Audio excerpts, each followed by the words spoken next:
เกิดเหตุไฟไหม้รถพี่น้องเอ้ยอยู่แคบทางนี่สดๆหอนเลยพี่น้องเลยกำลังรถอีสังเดนี่รถบ้านเขาไกลกันได้นี่รถเป็นรถกระบะเลยจังตาแต่อีตัวเขาพี่น้องเลย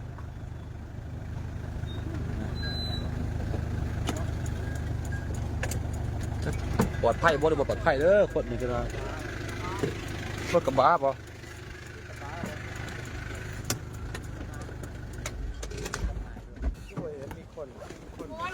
ตัวคนเครื่องมานะเกิดเหตุไฟไหม้รถพี่น้องเอ้ยนี่คนจะออกไรเรียบบ่อนี่โอ้ผมใจมันระเบิดประกาศของไก่ตายอยู่กลางป่านี่มันบ้านยังเขาเกิดบ้านยังนี่ฮะบ่บ้านยังนี่ฮะบ้านยังนี่ทับข้างบ่บ่แม่นบ้านบ่แม่นอะไรบ่เป็นเนื้อจะโค่นเท่านี้บ่เกิดเหตุไฟไหม้รถพี่น้องเอ้ยกลางทางนี่รถไฟฟ้าเลยฮะรถไฟฟ้าบ่รถไฟฟ้าเลยจังหวะนี้เดี๋ยวคนก็บ่เห็นจะคนนี่เม็ดจะดีคนออกทันบ่ได้หรอตายนี่เม็ดเด้อบ่มีเสียงของคนป่าคนห้องนี่โซเฟอร์ออกทันอยู่บ่แนวนี่ปลอดภัยใครที่เนาะเบิ่งรถไฟฟ้าฮะรถไฟฟ้าเขาเบิ่งหน้ารถไฟฟ้าบ่ฮักแต่ว่าคนนี่คือบ่มีอยู่บ่เห็นว่ามีไฟปากไฟติ่งหยังรถใหญ่รถไฟฟ้าเลยโอ้ขอให้ปลอดภัยเด้อโซเฟอร์คนโดยสารก็ได้ห่วยมันระเบิดเด้อยู่เขาไกลเด้อไฟไหม้รถพี่น้องไฟไหม้รถเด้อนี่เด้ออันนี้มันบ้านอีหยังเกินบ้านนั่นนี่เนาะสามข้างบ่อยู่ทางบ้านสามข้างนี่เขตวิทย์บ้านโคตรมาละรถก็ว่าตายังไต่เลยอยู่เนาะใช่คนอยู่ใส่อยู่เขตบ้านซับข้างนะพี่น้องเด้อเมืองโค้งแข่งแกมปซักเนี่ยแต่ว่ากับบุคูสตากรรมของซูเฟอร์จะเป็นยังไงเพราะว่ามิดอยู่เขากับบกาเขาไก่นี่เขามาประมาณอยู่50 เมตรเดี๋ยวบกาเขาไก่ไม่อยู่กลางทางเลยพี่น้องคือรถยังติดจะเป็นบ่ฮะบ่ระวังมันระเบิดเด้อเขาไก่เด้อตายตัวหักบุเห็นคือซูเฟอร์ก็บุเห็นมิดจะดีเลยเนาะฮะคนฆ่าได้รถนะคนโอ้ท่านทำนะรถนะนี่สดๆหอนพี่น้องผมมาเจอคันทับยึดตัวนี้โอ้แต่อีตัวเขาว่าเครื่องใจยังติดอยู่นะโอ้หัวจะเขาไก่ได้เว้ยแล้วว่ามันระเบิดนะฮันคนขายรถเนี่ยกันคนออกตรงปากแต่กันทางคนฮะผู้ปลาเขียนบ้านสามข้างนั่นนี่นะแต่สุขเขาไก่ด้วยอย่างทั้งแก๊สด้วยทั้งน้ำมันระเบิดขึ้นมันทั้งมะนาวแล้วฮันประตูไขบ่ประตูไขมันต้องเห็นคนนะแค่กันทางนะประตูไขข้างนั่นนะไข่ที่พยานว่าไฟมันไหมฮะมันไข่ออกยันไฟใหม่โอ้หัวนี่แม่จะเขาไก่ได้หัวมันทางมันอันตรายเลยนี่ไฟไหม้รถพี่น้องอยู่เขตบ้านสามข้างแค่รถไฟนี่มาอยู่กลางทางเอานี่บ่ฮู้ชะตากรรมของคนขับหรือจะเป็นยังไงนี่จะหมุน7 โมงไป7 โมงไป8 โมงยังอยู่เลย7 โมงไปเด้จักรับให้บอกเครื่องจักรรับให้บอกเครื่องจักรกำลังรับดิคนนี่ฆ่าได้รถดิคนโอ้ท่านเรานี่เวลามันระเบิดเวลามันระเบิดแต่คนอื่นประตูมันสิบกไขนี่เพราะว่าคันคนออกอะไรคนตกปากแถวกันทางคนตรงอยู่นี่แหละโอ้ตายตัวเนาะซูเฟอร์ฆ่าอยู่หันแล้วโอ้นี่แม่จะเข้าใกล้แล้วเจ้านะ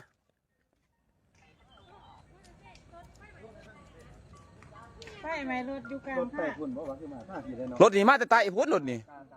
ตามันวงอยู่นี่ตาก็รับเครื่องจักรกำลังรับอยู่นี่นะคนมายืนเครื่องจักรมันยังติดอยู่นี่นะแต่ว่าเขาไกลบ่ได้นะ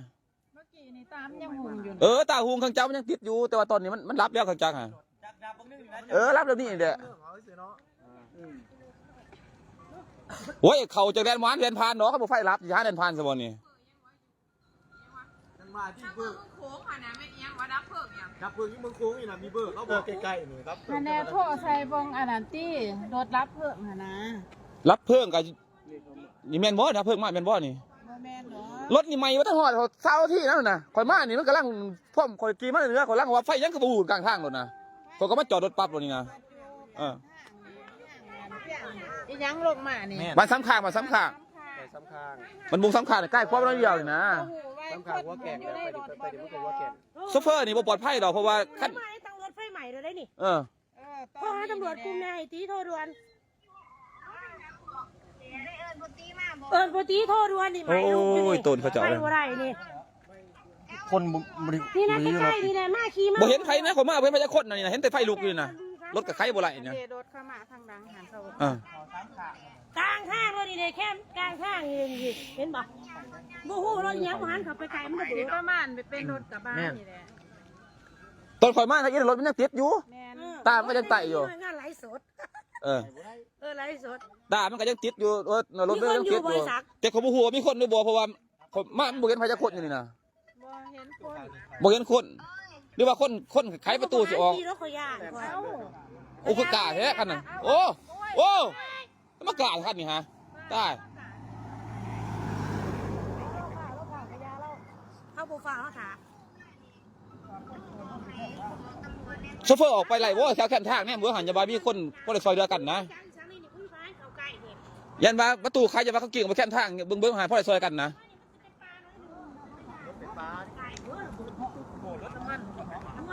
ฮะประตูเนี่ยว่าประตูใครจะมาคนมันเทลงไปแคมทางอะนะพ่อได้ซอยกันนะ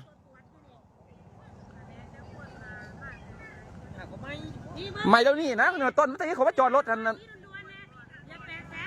เขาจอดรถหันรถมันยังติดจักรเครื่องจักรมันยังติดอยู่ไหน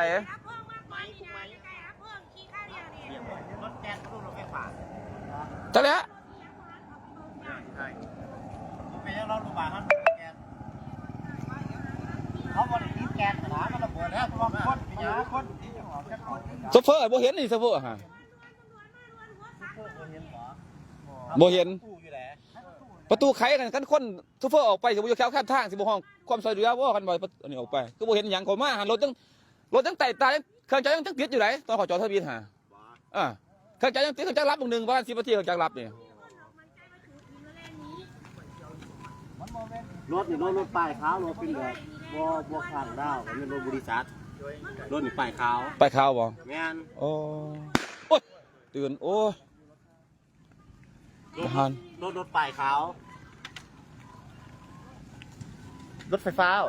รถน้ำมันวะ จังมาเขาก็บ่เข้าไก่เขาก็บ่กล้าเข้าไก่ มันจะคือรถไฟฟ้าเนาะมันจะว่ารถบ้ามันหมุนแก๊สรถเก๋งเหรอไฟฟ้าเนี่ยมันระเบิดแล้วมันปีนแล้วปีนหอกรถรถไฟฟ้าปีนหอกมันระเบิดเพราะว่าแบตเตอรี่นี่แห้ง แต่เป็นโซเฟอร์นี่บ่เห็นนี่ข่อยมานี่ ไฟเงี้ยงเลย ระวังไงนี่ไก่ได้มันอย่ามันแตกเข้ามาไก่ ง้ออยู่พื้นง้ออยู่พื้น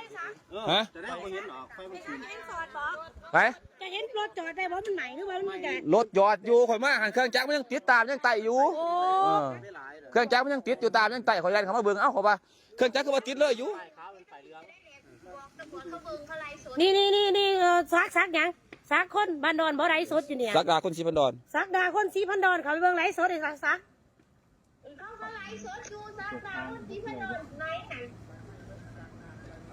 โอ้ยเบิร์ดแล้ว เบิดกันแล้ว แต่ว่าโซเฟอร์นี่บ่เห็นโซเฟอร์ออกบ่ทันออกไปท่านออกท่านดอกโอ้ยทางกันทางโลด โอ้ยบ่เมาอีหยังก็จักอย่างนี่แหละ ไปนะไปยังไง ไปหยัง เบิ่งป้ายเบิ่งหันเบิ่งป้ายเบิ่งหัน ไปแน่ซุ่มไปแน่ เดี๋ยวได้เห็นอยู่ป้ายขาวไป ไปเท่าไหร่ 7131 7131 ตัว7131 7131กระแพงนครเด้อป้ายตอนนี้ป้ายใหม่แล้วบ่ประมาณรถเก๋ง รถเก๋ง ป้าย7131กระแพงนครตอนนี้ป้ายใหม่บ่แล้ว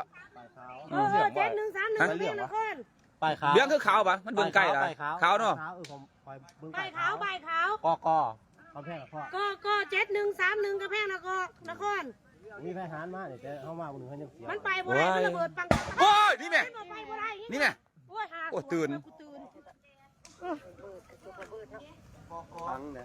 พี่ผู้จักคน คนบ่จักว่า ตำรวจบ่มาบ่เนี่ย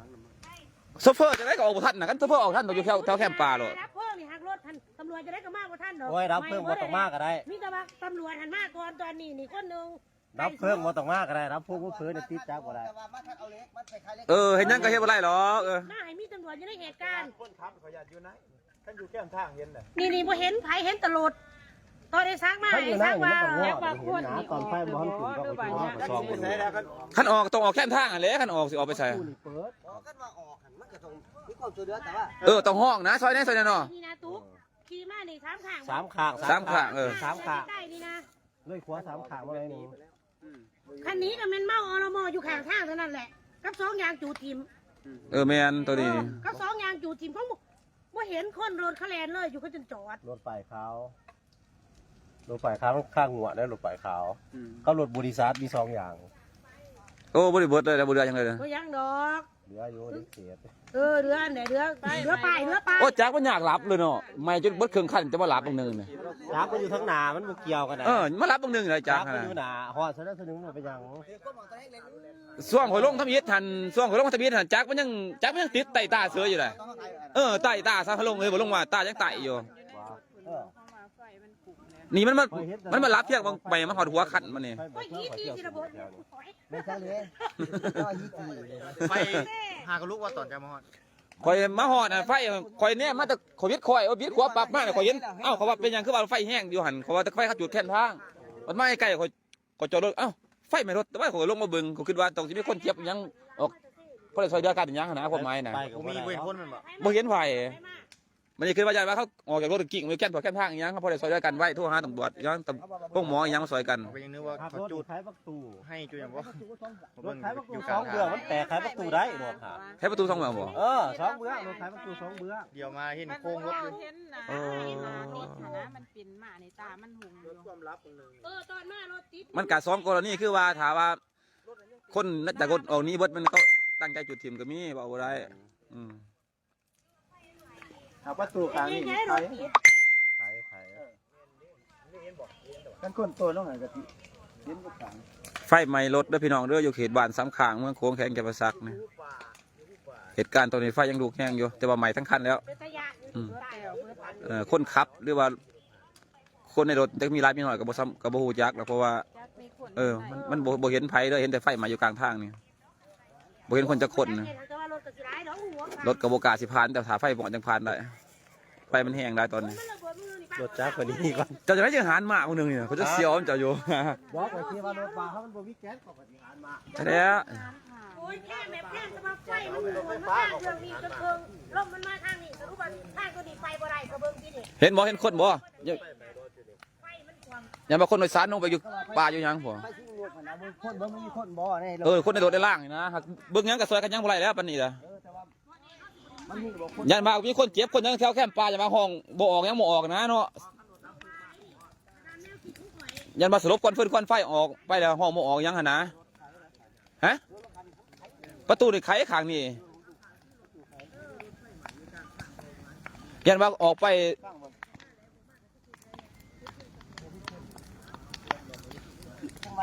บ่จะมาออกไปว่าขอความช่วยเหลือผู้ป่าผู้ดงนี่นะอย่าว่าเสียสัตว์ปฏิวิงออกไปแถวนี้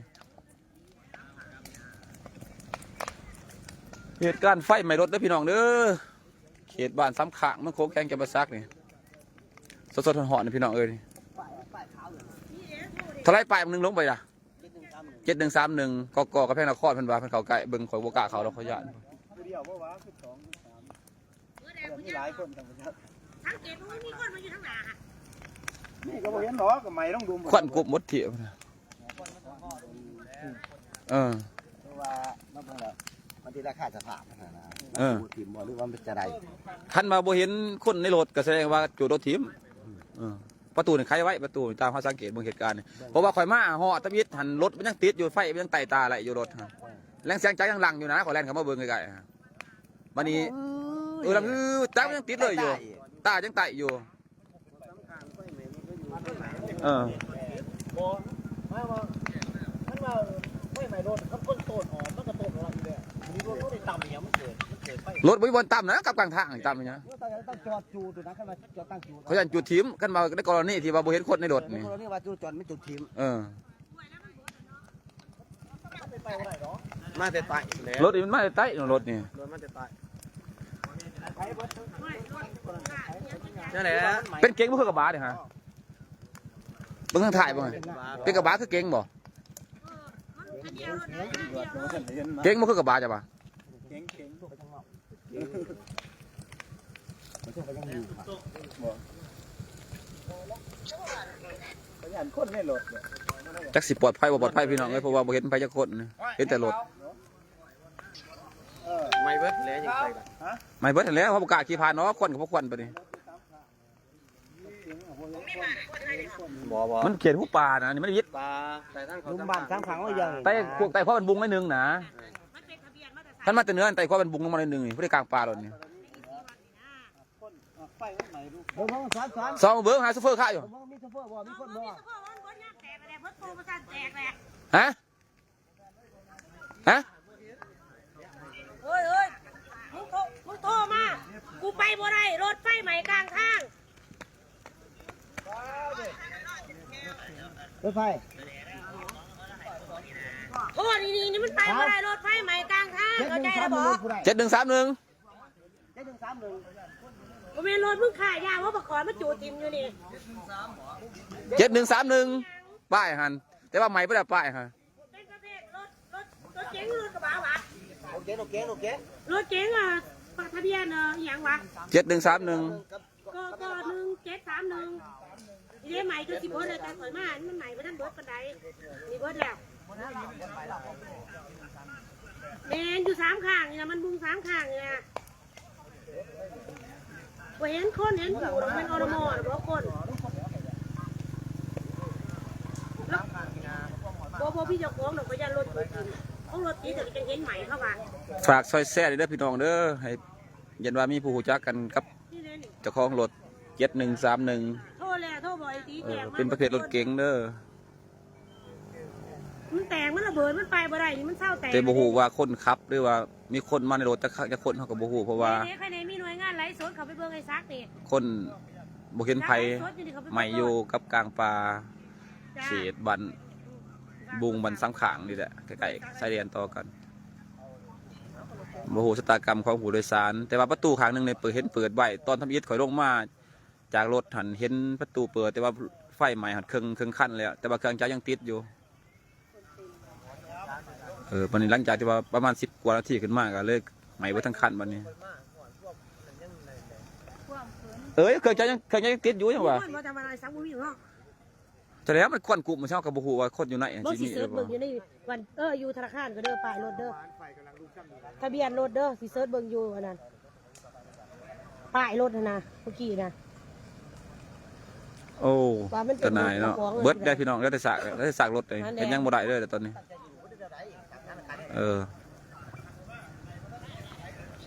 เฮาก็บ่จักว่าเป็นรถผู้ใดแล้วก็เจ้าของขับจะไปไสมีคนจักคนในรถเฮาก็บ่ฮู้เพราะว่าเป็นรถเก๋งบัดนี้เฮามานี่ก็หลายคนน่ะจอดตอนนี้เพราะว่าผู้โดยสารได้ว่าคนขับมันบ่เห็นอยู่แถวแคมป์ถอแคมป์ทางก็มิดอยู่เห็นแต่ไฟไหม้อยู่กลางทางรถนี่เอาสิถ่ายให้พี่น้องระยะห่างยืนจากรถมานี่ประมาณ10 เมตรเท่านั้นนะพี่น้องเพราะว่าไฟกับกล้วยลงบ่ได้มันเป็นรถเก๋งพี่น้องรถเก๋งหากเนี่ยไปก็เห็นผู้เห็นคนอย่างเนาะกันคนบ่มีคนแม่นบ่ ประตูมันไขเนี่ยเป็นคนนะประตูมันไขขังมันหาสิ ประตูไขห่างหันเนาะออกทันเนาะ เรื่องแต่มันใหม่ผมก็เปิดกระบะมาหอมกันอ๋อไฟมีรถเลย ออกทันคันนี้เลยเดี๋ยวบางเทื่อเขาแกล้งจุดทิมก็มีรถบางเทื่อรถค่าของเถื่อนค่ายบอกอันนี้เฮาสั่นตามสงสัยเบิ่งนะบางเทื่อเขาไล่มีเขาไล่มาแต่พูดสมมุติว่าไปบ่บิดสิไปฮอดร้านทั้งหน้ากับจุดทิมรถนะไปทั้งคันใหม่เลยหรือว่าเขาปลาเขาลงสมมุติว่านะครับคือบ่ซื้อทำลายหลักฐานเลยเนาะ สมมุติว่าเพราะว่าคนบ่เห็นเด้ในกรณีที่2ก็ว่าเอาบ่ทันกับคนน่ะสินอนอยู่ในหัน เอาประตูมันไขมันต่างประตูไขลงมานี่เกี่ยวเป็นนี้ก็บ่เกี่ยวกันนะ ไปละอยู่ เล็งไม่ไหวโดดแลนได้ไหวโดดคนเฮาลงไม้ทั้งแลนด้วยโดดแลนด้วยไม่ไหวโดดแลนไปได้อยู่แล้ว เป็นยังรอมันห่วยแล้วตอนนี้ ย้ำบอกใกล้ๆนะไปโหลด ตัวไม่ใช่จ้ะ ไม่ได้คิดอยู่มาแต่กระตุกเดียว โอ้ไปมือสอบเนี่ยจิ๊บ ไม่อยู่บ้านเขตบ้านซ้ำข้างเด้อบ้านซ้ำข้างเมืองโค้งแข็งจะไปซัก มันส่วนตัวอย่างเนาะ อืม อยากจะมันเฮีย อย่าจะบ้านเฮียมันแมนก็ว่า ผมคือคนไหนแล้วอยากจะมันเฮีย โอ้ยโง่ลงมาเลยต้องมาซีมาสิ ญาติไม่หายหรอก โอ้อยากเกินเอาดิ ฮะหนึ่งก็ใส่ไปที่หาสื่อปองยากว่ามีแต่ปองสาม ข่อยมาหันรถยังติดอยู่ไหน เราจังติดแต่ เครื่องตาหนายังหุงอยู่ไหนข่อยจอดรถยางเอ้าเขาว่า ที่ละ นี่มันกวนเศร้ากว่านาทีแต่บ่เดี๋ยวเขาลงมาห่อเนี่ย เจ้าประมาณเจ้า เบิดเกียรติผมก็ต้องว่าตัวเองยังกินเขาอยู่ คนเขาเบิ่งทั้งหมด2,000 คนเพื่อแห่งเลย เจ้าว่าประตูไผ่ก่อน โอ้ยขันเจ้าบ่มากบ่จักเลย แม่ไลฟ์สดให้เขาเบิ่ง ก่อนจะมาบนเบาเลย อ้าวบนไลฟ์สด3 นาทีตัวก็เบื้อนออกมาโลด เออ เอาละ เพราะว่าทะลุกันแห้งแต่ทางหลังมีอย่างอยู่หั่นใน2กรณีคือว่าเนี่ย เขาเบิ่งลูกปืนแบ่งนะแตกมุงเป๊กนึง แมน แม่นบ่ เออก รณีที่หนึ่งกับคันบ่เห็นคนโดยสารคนขับอยู่นี่ก็แม่นจุดตัวทีม เป็นลูกปืนล้วงมันแตกแห้งกว่านี้ อ่า ตอนลูกปืนแจกมันก็บ่อยากใกล้ปานใดทั้งหมู่ โอ้ย เออบ างนึงแตกมุงเป๊กมันให้ดู เหตุการณ์ไฟไหม้รถเด้อพี่น้องเด้อโอ้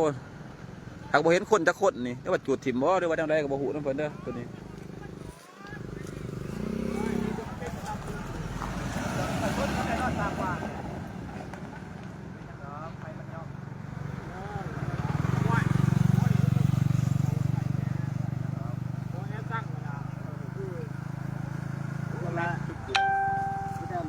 ตอนนี้ยังคาใจอยู่ว่า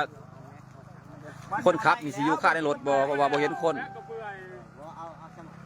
คันเฮาบ่เห็นคนในรถก็ ใส่แต่สีกับยาง บ่เห็นคนในรถก็เบิ่งง่ายๆมีแต่ว่าต้นนี้ก็จุดทิมเนาะเท่านั้นแหละ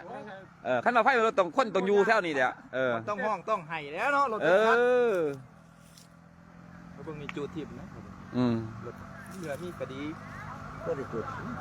รถเป็นใหม่ รถเมื่อนั้นรถบานเท่าอีก ป้ายขาว ป้ายกำแพง กาแฟก็ แหมมันมวยป้ายบานเท่าอีก ก็713นี่ อืม บ่มีหรอก พอดีรถติดก็เทียบแล้วเนี่ยนี่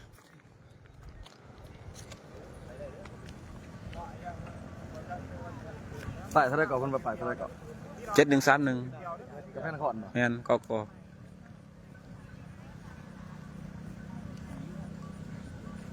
ขอบใจ 2,000 คนเด้อฝากแซ่ในพี่น้องมีพี่มีน้องบ่ป้ายรถเก๋งนี่7131กระแพงนครนี่มีบ่กันมีนี่ไฟเกิดอุบัติเหตุใหม่รถอยู่เขตบ้านซ้ำข้างเมืองโค้งแข่งจะประซักเด้อฝากแซ่เตือนพี่เตือนน้องให้เป็นหูจักน้ำแน่อย่านับเป็นรถพี่รถน้องหรือว่าคนหูจักกันตอนนี้บุหูชะตากรรมของซุปเปอร์หรือว่าคนโดยสารมานำเพราะว่าบ่เห็นไผตอนนี้บ่เห็นไผเห็นแต่ไฟไหม้อยู่กลางทางรถแต่ว่าคนนี่ในรถนี่เบิ่งบ่ทันไหลควันมันกลุ่มไฟมันกลุ่มหลายหรือว่าคนขับสิฆ่าในรถถึงกับบ่จัก ใส่หัวสามปองที่ช้าจะซูเมื่อ หากประตูเปิดจะได้ก็ออกทัดนะ ออกนะเอ้ามันสิไปเปิดเองจะได้ประตูมันเล็กหรอกมันมวยยางหรอกขั้นยางหรอกก็มันจะไขอีก เนาะ มันเล็กได้หรอกมันถึงคนไขน่ะ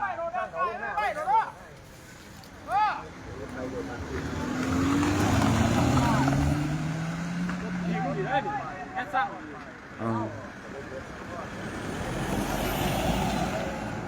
อันนี้เปลี่ยนหาดไปแล้วเมื่อทำแม่บ้านเนี่ยยังขี่อยู่เด้อหัวหน้าเจ้า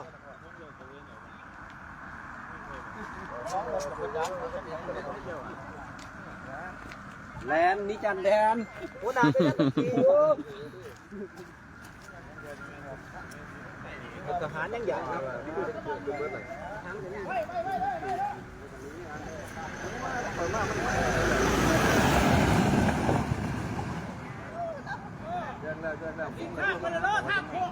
ท ตอนนี้ใหม่บ่ทันคันพี่น้องแต่ว่ารอเบิ่งว่าสิเห็นบ่ซุปเปอร์คาร์ในรถบ่รถเหมือนกันกันไฟสิมอดห้อยมันยังเข้าใกล้คักเว้ย จังหวะน้ำมันคนไหนสำเร็จ มันเข้าไปบ่ทันได้ ป้ายเห็นบ่ ฝ่ายเรื่องบ่ได้ฝ่าย ป้าย7131 ฝ่ายขาว แต่ว่าเขาคือเรื่องเบิ่งบ่คักบางคนบ่เข้าใกล้เข้ามาป้ายขาวแต่ว่าข่อยอยู่ใกล้เขามันถือกับแสงไฟมันก็เบิ่งบ่คัก หนึ่งมานี่รถนี่คดีสองว่ามันรถไฟแนนซ์ 2,000 กว่าคนพี่น้องฝากแซ่เนี่ยให้โมให้กล้องให้พี่ให้น้องเพิ่นหูข่าวว่ารถเกิดอุบัติเหตุอยู่เขตบ้านสามข้างเมืองโขงแข็งแก่นซักตอนนี้ใหม่มาทั้งคันเลยพี่น้องเต็มหูชะตากรรมของคนขับว่าเป็นจังใดเด้อบ่เห็นหรือว่าคนโดยสารในรถนี่เพราะว่ามันไฟถ่วมแห้งได้ใหม่มาทั้งคันเลยหาคนขับก็บ่เห็นหาคนในรถก็บ่เห็นนี่ตอนนี้ไฟกลุ่มแห้ง โอ้ยโทรมาถ่าเจ้าก็รอหาเอ๊ะ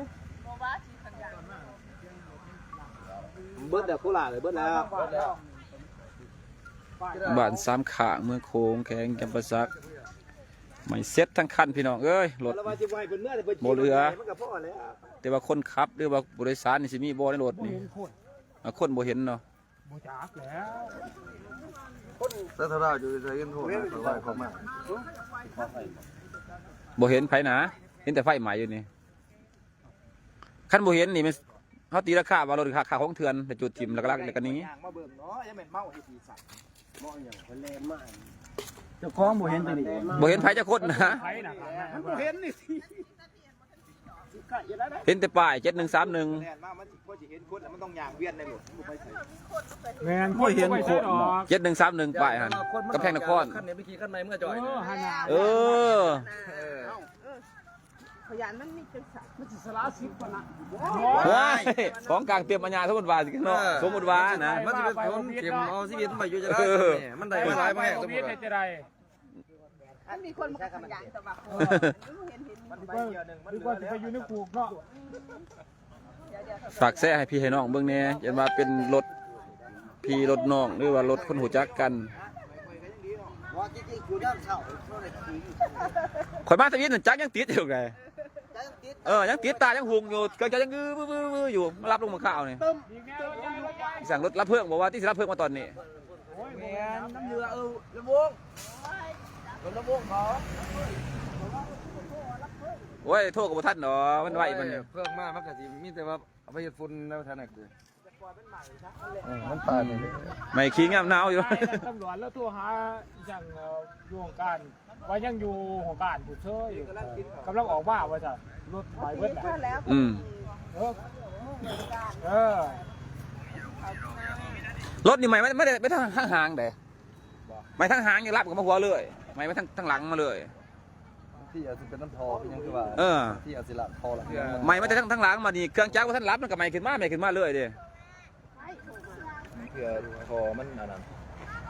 ทอมันลุกหรือว่ามีแนวละฮัลโหล โอ้ยเรือที่ อยู่ขวาขาวเมื่อใหม่ยังเหลือแต่ยาง มึงตกบอกใครมึง ไปซองไกลๆเพิ่งเห็นบ่ในแคปในห้องขับยังเห็นบ่ บ่มีไปช่อง ประตูข้างงานนั่นไขข้างงานหั่นทำอิฐผู้ใดแต่ตอนนั้นยังดุกข่อยมาเห็นทำอิฐน่ะประตูไขอยู่ข้างนึงแต่ว่ามันตึมเลยมันแต่ยังมันแตกในรถหั่นน่ะฮะ ปกเปก ปังกันบ่ ปืนแบง อืม น้องข่อยไม้แตกปกเปกอยู่จนผ้ากันลบตาม คือกันนั่นแหละ โอ้ยแสดงว่าคือบอกนี่เรารับเพิ่ม โมแมนตีดับเผือ รับเพิ่ม แล้วเพิ่มบ่เนี่ย โอ้ย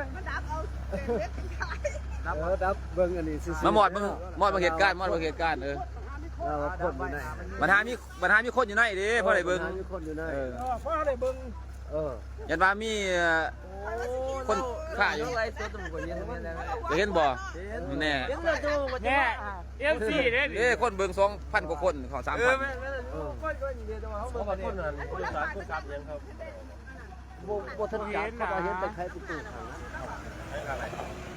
ข้างงานบ่นะเขาเรียกเบิ่งทั้งหมดยังบ่เห็น มาเผาเลยที่ ผมขอเต็มรถอยู่เนื้อผมแต่ว่าตัวรถเราก็ไม่ได้วันนี้ ได้แล้วมันก็แกลูกน้ำหนักกูจัก เขาว่าพี่พูดบอกเป็นยูน่าตัวเลยยังเยอะยังยางมาเบิ่งโลปิเนียม แดกซะโอ้ยเขาต่างยางว่าเบิ่งหลุดแล้ว ผมคิดว่าลงมาเบิ้งทางยินคิดว่าต้องว่าเดี๋ยวว่าเขาสิออกจากรถไปแหละเขาเจ็บก็ยังอยู่แคมป์ต่อแคมป์ทางเพราะอะไรใส่มาซอยด้วยกันนะโทรหารถห้องหมอยังมาแต่ว่ามันยางเรียบค้ากับโบเห็นคือแบบมิดแต่เขาก็บอกล้าเขาใกล้เขาอยู่ระยะ50 เมตรเหมือนเดิมเขาบอกล้าเขากันมันแตกเลยทางยิน วังจะมาจะเห็นรถกายบ่ท่ะวังจะมาทางไหนเห็นรถกายร้ายบ่ท่ะ โอ้ยมันก็เข้าใจเบิ้งรถมันกลายไปไกลมากนั่นแหละเข้าใจเบิ้ง บ่นะมอสิมาหอนมอสิหอนนี่มีรถกายจะบ่ท่ะ บ่แต่ว่ารถนี่ไม่สิมาก่อนข่อยประมาณหาที่ หันแล้วเจ้าว่าบ่มีรถกายเจ้า สิมาก่อนข่อยประมาณหาที่ สิแม่นลบกายไปทาง เจ้าหน้าที่รับเพิ่งเพิ่นกำลังมาหมอดพี่น้องหมอดเบิ้งซากรถว่าสิมีคนอยู่ไหนบ่ได้บ่ โอ้ตายพอหน้าแซงอีกเอ้า นะกำลังปฏิบัติหน้าที่เพิ่นยิงยังไงครับเอาเมื่อน่ะ เอาเงินนะ นี่เลยโอ้เด็ดจ้าลุยแตนจ้าลุยแตนจ้ะคนเบิร์ดจ้าลุยแตนไปตั้งไหน อยู่บ้านซับข้างเมืองโค้งแข็งจังหวัดซักนะพี่น้องเด้อฝากแซ่ให้พี่ให้น้องรู้นำกันแน่ทะเบียน7131ทะเบียนไปกับเพลงนคร ฝ่ายมันเหมือนฝ่ายบ้านเฮา 7131เนาะเดี๋ยวมึงจะคล้องรถอยู่นะ ผู้เพิ่นเห็นเป็นเขาไก่แต่ว่าข่อยบ่ได้เขาไก่แต่ว่าเห็นแต่เลขป้ายแต่ว่าเพิ่นมาป้ายกับเพลงนครว่าซั่นนะเขาบ่กล้าเขาไก่มันแตกกันทะเบียนมันนี่ป้ายมันอยู่ตรงนั้นกับไฟใหม่บ่ได้ นี่มันเหลือบ่อยเลยยังใหม่อันนั้นยังใหม่อย่างมันสิเลยอยู่ดีแล้วอย่างมันบ่ ถ้ามึงกล้าได้ไปซ้อมประตูบ่มีคนบ่จังไง โอ้ยเขาบ่ได้เขาบ่ ไปแล้วมันยังบ่เห็นโอ้ผู้ละขยางบอก แม่นบ่นี่แหละก็สิรถมาน่าจะน้ำมันพามันนี่ฮอดในน้ำอย่ามันพามาพี่ น้ำในรถจะเดือนจะปี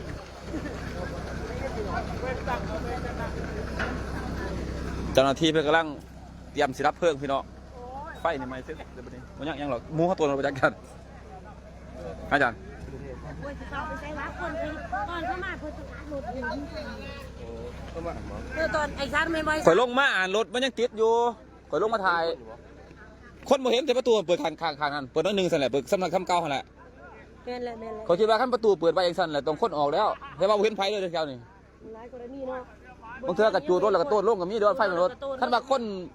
เจ้าของรถบ่นี้มันก็ต้องยืนแถวนี้ต้องห้องยังค่าความช่วยเหลือแหละ รถเป็นบ่รถเป็นคันมันเป็นรถถีบเว้ยมันรถหลายอย่างเว้ยน่าสงสัย รถนี่สิใหม่ก่อนข่อยประมาณ5นาทีเพราะว่าใหม่มาแต่ทางหลังรถฮะผมมาสิเซ่ข่อยเห็นมันลูกแข้งแล้วก็บ่กล้ามามันโอ้ยกลุ่มบ่ถีบเนาะ คักๆแหลมรับแหลมรับ อ้าวตอนนี้รับเพิ่งกำลังมอดพี่น้องเอ้ยเบิ่งว่ามีซุปเฟอร์ในรถบ่หรือบ่เพราะว่าหาคนบ่เห็นแต่ไฟไหม้รถเนี่ย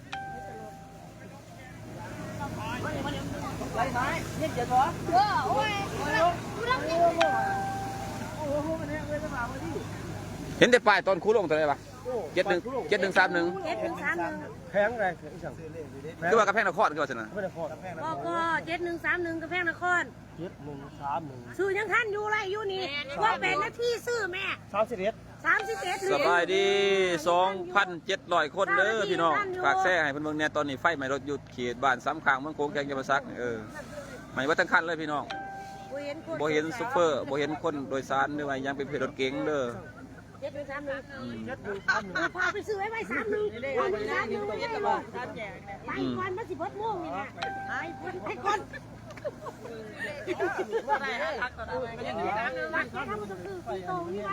เจ้าหน้าที่เป็นทำการมอด เย็บ800,000 รับเบิ่งว่าสิมีคนบริวารทั้งในดุดน้ำกัน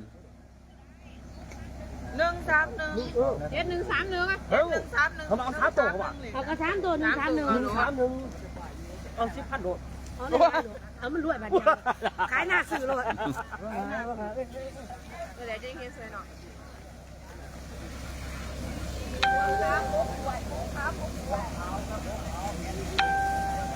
แค่นี้มีไอ้ซากไร พอดีทั้งคนเบิ่ง ทั้งข้างใต้ข้างเหนือบ่ได้เตรียมทางเลย บอกเลขเขาในที่เขาซื้อท่านอยู่ในไอ้ซาก เลขป้ายบ่ป้าย7131รุ่นน้ำเพิ่นเนี่ย ดูมันเพิ่นเนี่ย สวัสดี 2,800 คน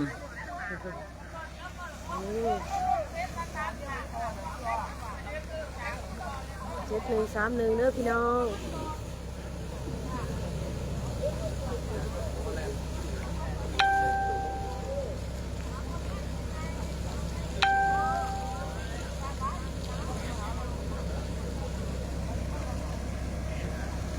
ฝากแซ่เด้อ FC ทุกคนฝากแซ่เด้อให้พี่ให้น้องเพิ่นเห็นว่ามีรถพี่รถน้องมาแต่เวียงแต่ยังมาเที่ยวทางจำปาสักเมืองโค้งตอนนี้เกิดอุบัติเหตุไฟไหม้อยู่กลางทางเด้อแต่บ่ฮู้ชะตากรรมของคนขับหรือว่าคนมานำบ่เห็นคนเลยนี่เห็นแต่รถนี่ตอนนี้เจ้าหน้าที่กำลังรับเพลิงมาหมอดเบิ่งว่าสิมีคนบ่หรือบ่ในรถคันบ่มีคนในรถกะตีราคาสองรูปแบบอันหนึงมาจูดรถถิ่มในกันนี้อันที่สองมาก็เอากบจักสิเว้าเนาะเพราะว่าบ่เห็นคนสิว่าจังไดแต่ว่าประตูข้างนึงนี่มันเปิดไว้เฮาลงมาทวิตนี่ตอนรถใหม่ประมาณอยู่หาที่ก่อนนี่เดียวรถนี่ใหม่มาทางถ่าย รถเขานั่งไงแล้วข่อย ใหม่มาทางถ่ายที่ว่าใหม่ลากมาหาหัวรถเพราะว่าใหม่มาเครื่องขั้นน่ะเครื่องจักรยังติดอยู่เครื่องจักรยังติดอยู่ตายังไต่อยู่เครื่องจักรยังลังอยู่นี่เครื่องจักรลังอยู่แต่ว่าไฟลุกถ่วมหมดรถ เป็นลม ถ่วมทั้งถ่าย คนน่ะนี่บ่รู้เป็นลมเขาไปไกลๆมันหมด บ่หานหรอก ไปมันหมดให้มัน เห็นบ่เห็นคนบ่เห็นโซเฟอร์เพิ่นบ่เห็นบ่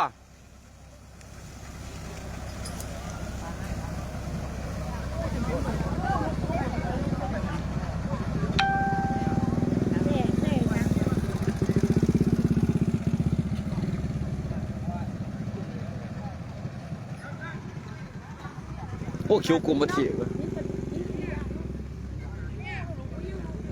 ทั้งหนาทั้งหนาทั้งหนา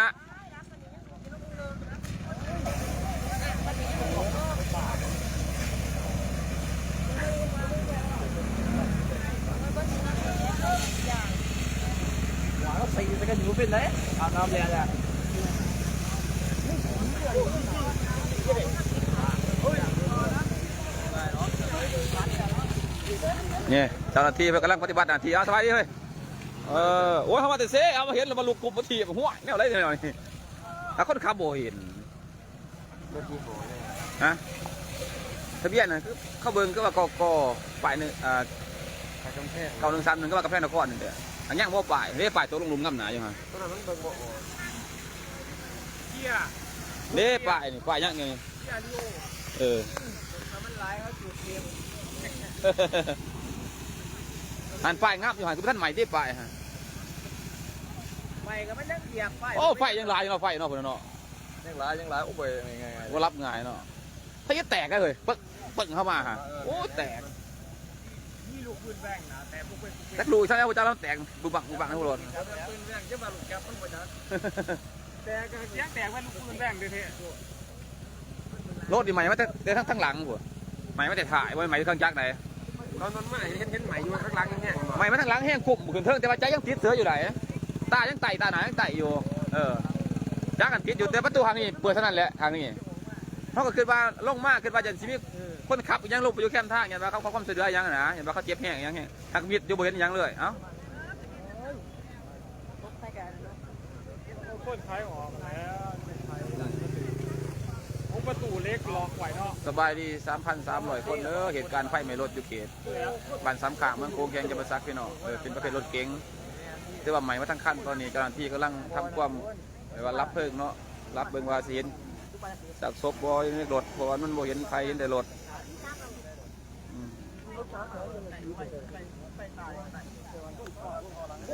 บรรยากาศเตรียมทางเลย บรรยากาศต้องคนไปบุญ แม่นนี่ FC เพิ่นเบิ่ง3-4,000 คน 3,000 คนบ่มีตัวได้เห็นว่าเป็นรถพี่รถน้องเพิ่น จะได้ก็ได้แต่บอดี้มัน เด้แก่มันแก่ยังไหวอยู่นี่จะเวียดไปแล้วสิล่ะ อันนี้ป้ายงับเนี่ยเบิ่งป้ายที่ฮะ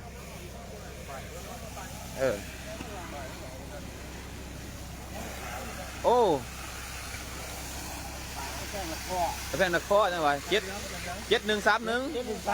กระแพงนครก็ช่างก็รอก็ต่อว่าแม่นที่ช่างต่อบ่ก็ต่อ731เด้อไปกระแพงนครพี่น้อง ป้ายเรือ มีคนอยู่บ่อ้าวคนบ่มีจะคนมีแต่รถเบาพี่น้องบ่มีคนจักคนเลยพี่น้องมีแต่รถเบา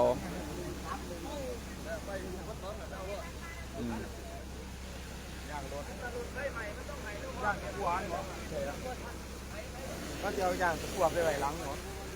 ก็แล้วของคนขับ บ่มีคนจักคนเลยพี่น้องเด้อบ่เห็นคนจักคนคือว่ารถนี่ตูดถิ่มมาเลยซะเพราะอย่างเงี้ยเลยทุกคนกลุ่มนี่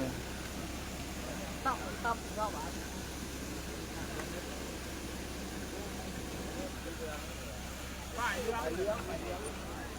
ป้ายคือเก่าเลย โอ้ยไฟอันใหม่เนาะลวกที รถเก่าแน่นอนอาบไปเลย อาบมันเนี่ยประกันทัน ถ้าหมดที่กัน คนละวงรถเนี่ยมีคนเนาะ นั่ง ฮะห่วยว่าจะตื่น ผมมีหรอ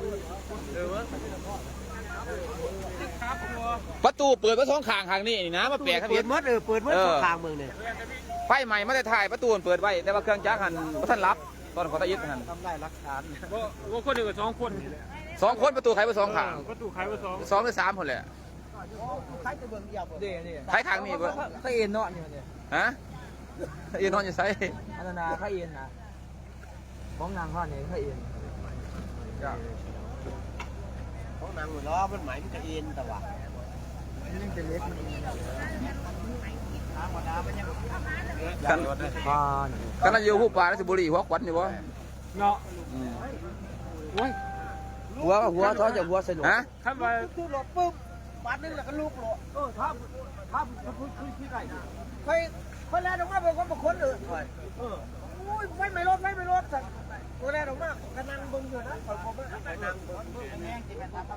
วันนี้รถตัวมาแต่ไต่มากมันก็เศร้าเนื้อก็เศร้าเฮ้ยท้องแดนบุกก่อนยังไงคนมาร้านเนี่ยผมจะเองใครรถท้องเลยด้านหน้าประตูโอ้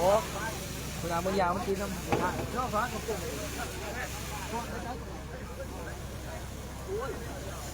มันมีหลอกใช่ไหม โอ้ไฟยังๆอยู่เนาะบ่ทันหมดบ่เนาะ โอ้ย